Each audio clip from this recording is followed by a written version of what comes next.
नमस्कार, मैं हूं आनंद। आप देख रहे हैं चेतना टुडे। सबसे पहले एक नजर सुर्खियों पर। जमानत पर छोड़े गए आरोपी की गिरफ्तारी के लिए प्रदर्शन, बंद की चेतावनी। सामाजिक समरसता के पक्षधर थे डॉक्टर अंबेडकर, कहा विधायक ने। और फुटबॉल प्रशिक्षण कैंप से चयनित खिलाड़ी नेपाल में खेलेंगे। बजरंग दल नेता की हत्या व शहर में उपद्रव भड़काने के आरोपी को एक दिन में गिरफ्तार करके जमानत देने का मामला तूल पकड़ता जा रहा है। बुधवार को विश्व हिंदू परिषद, बजरंग दल के पदाधिकारियों और कार्यकर्ताओं ने थाने का घेराव करते हुए एसपी से आरोपी की गिरफ्तारी और थाना प्रभारी के खिलाफ प्रकरण दर्ज करने हेतु ज्ञापन दिया। संगठन ने गुरुवार को रतलाम बंद की चेतावनी भी दी है। बुधवार दोपहर करीब 12 बजे के इस दौरान विहिप के संगठन मंत्री सोहन विश्वकर्मा, जिला मंत्री संतोष परमार, बजरंग दल जिला संयोजक मनोहर पड़ियार, विश्व हिंदू परिषद अध्यक्ष भगवान दास त्रिलोक चंदानी आदि के नेतृत्व में बड़ी संख्या में कार्यकर्ता दोबत्ती थाने पहुंचे। यहां टीआई राजेश सिंह चौहान के बर्ताव के खिलाफ नारेबाजी की और बाद में थाने का घेराव कर लिया। कार्यकर्ता पैदल ही रैली के रूप में एसपी ऑफिस पहुंचे। इस बीच पूरे समय पुलिस के खिलाफ जमकर नारेबाजी की। गुस्साई भीड़ के एसपी ऑफिस पहुंचने की खबर से बैरिकेड्स लगाकर सुरक्षा कड़ी कर दी गई और भीड़ को नीचे ही रोक दिया गया। मामले की गंभीरता को देखते हुए एसपी डॉक्टर आशीष ने पदाधिकारियों से मुलाकात की। संगठन पदाधिकारियों ने एसपी को बताया कि दोबत्ती थाने के टीआई राजेश सिंह चौहान द्वारा अभद्रता करने और उनके द्वारा शहर में अशांति बनाने वालों के खिलाफ कार्यवाही नहीं की जा रही है। टीआई को निलंबित कर उनके खिलाफ प्रकरण दर्ज करने की मांग की गई। साथ ही कर्फ्यू के दौरान उपद्रव के आरोपी अज़्ज़त ज़हूर शेरानी की गिरफ्तारी और जमानत मिलने के विरोध में आक्रोश जताया। संगठनों ने एसपी को कहा कि अगर अज़्ज़त सहित अन्य आरोपियों की तुरंत गिरफ्तारी व उचित कार्यवाही नहीं होती है तो चरणबद्ध आंदोलन किया जाएगा। इसके पहले चरण में गुरुवार को शहर बंद होगा। पदाधिकारियों से भेंट करने के बाद एसपी डॉक्टर आशीष ने आश्वासन दिया कि मामले की जांच एएसपी डॉक्टर प्रशांत चौबे को सौंपी गई है। मैं स्वयं इस मामले में बेहद गंभीर हूं और जो कार्यवाही अभी तक पुलिसकर्मियों के खिलाफ हुई है वो सबके सामने है। इसके बाद प्रतिनिधि मंडल ने एसडीएम को भी ज्ञापन सौंपा। ज्ञापन का वाचन श्रीमती आशा उपाध्याय ने किया। पत्रकारों से चर्चा में श्री विश्वकर्मा ने कहा, अज़्ज़त जो है, अज़्ज़त के तार अकबर ओबीसी से हैदराबाद से जुड़े हैं। अकबर के तार यहाँ पर जो सिमी के लोगों ने हमला किया था उन लोगों को संरक्षण भी उसने दिया था। यह पुलिस प्रशासन की जानकारी में है। पुलिस प्रशासन ही नहीं, यहाँ के गोपनीय क्षेत्र के एक अधिकारी को यह भी नॉलेज है कि उसने कब कब कहाँ जो सिमी के जो लोग हैं उनकी बैठक कराई है। गुजरात से यहाँ कुछ लोग ऐसे आके उसके घर इन्वॉल्व हैं जो बड़े बड़े षड्यंत्रों को रच रहे हैं और यहाँ बड़ी घटना को हर साल कहीं ना कहीं दोबत्ती ठाई के उन्होंने लाखों रुपए लिए हैं, कम नहीं लिए हैं। इसलिए वो उस दिन अवकाश पे गया और वो 2 एसआई जो उसमें इन्वॉल्व हैं वो भी उसमें इन्वॉल्व हैं। जो 4 कहना चाहिए जवान जो पहले कपिल के समय सस्पेंड हुए हैं उनसे आत्मा से पूछा जाए कि ये इस पूरी घटना में कपिल की कौन कौन इन्वॉल्व है। माने पुलिस प्रशासन भी इन्वॉल्व है। हमारी मुख्य मांग है कि राजेश चौहान टीआई और जो भी पुलिस का जवान एसआई जो भी उसमें इन्वॉल्व है उनके खिलाफ सस्पेंड करके प्रकरण पंजीबद्ध किया जाए कि कपिल राठौड़ की हत्या में उनका भी षड्यंत्र है। भारत रत्न बाबा साहब डॉक्टर भीमराव अंबेडकर की 125वीं जयंती बाबा साहब भीमराव अंबेडकर चेतना समाज समिति द्वारा समारोह पूर्वक मनाई गई।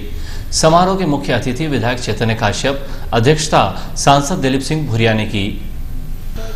बाबा रामदेव मंदिर प्रांगण गौशाला रोड पर आयोजित समारोह में श्री काश्यप एवं श्री भुरिया के साथ विशेष अतिथि जिला पंचायत अध्यक्ष प्रमेश मैड़ा, महापौर डॉक्टर श्रीमती सुनीता यार्दे, भाजपा जिलाध्यक्ष बजरंग पुरोहित, भाजपा जिला उपाध्यक्ष मनोहर पोरवाल, अशोक चौटाला, पार्षद प्रहलाद पटेल, पप्पू पुरोहित, ताराचंद पंचोनिया, श्रीमती निर्मला पटेल, अरुण राव, मंडल अध्यक्षगण विश्वमोहन लोढ़ा, दिनेश शर्मा, बद्रीलाल परिहार ने बाबा साहब के चित्र पर माल्यार्पण किया।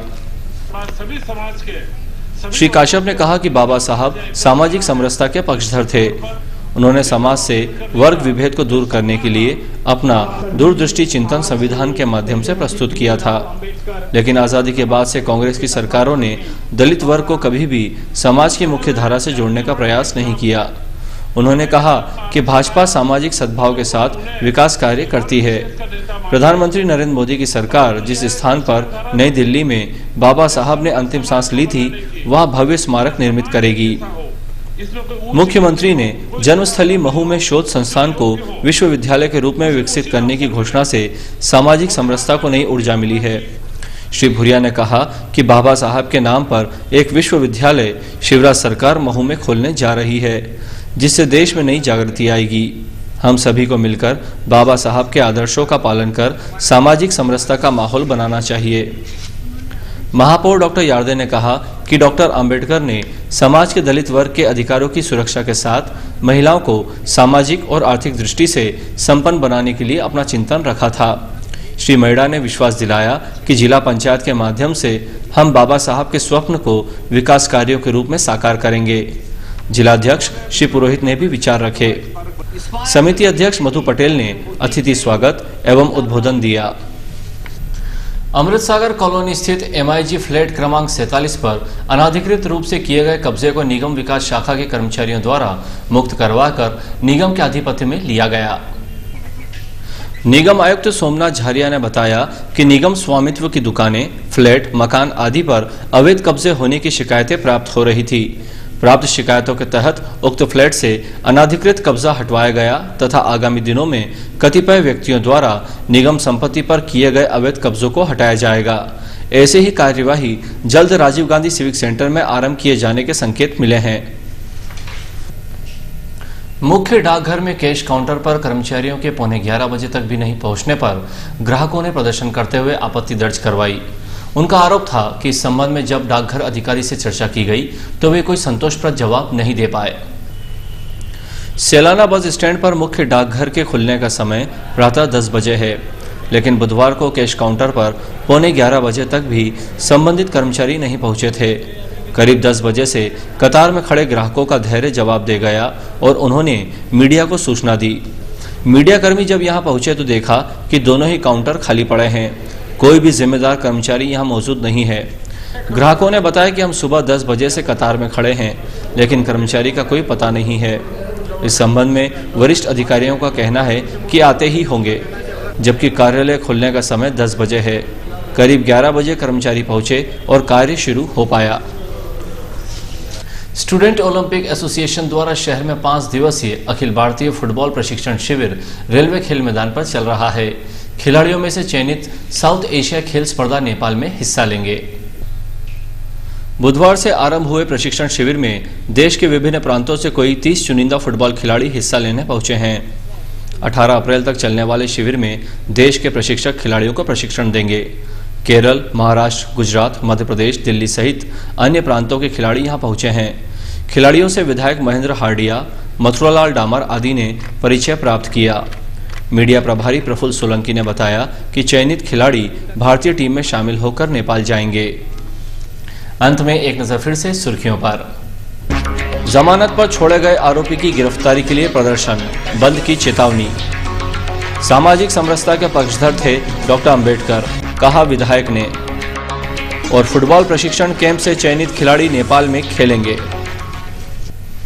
क्षेत्र टुडे में आज बस इतना ही। हम फिर मिलेंगे कुछ और नई सुर्खियों के साथ। तब तक के लिए नमस्कार।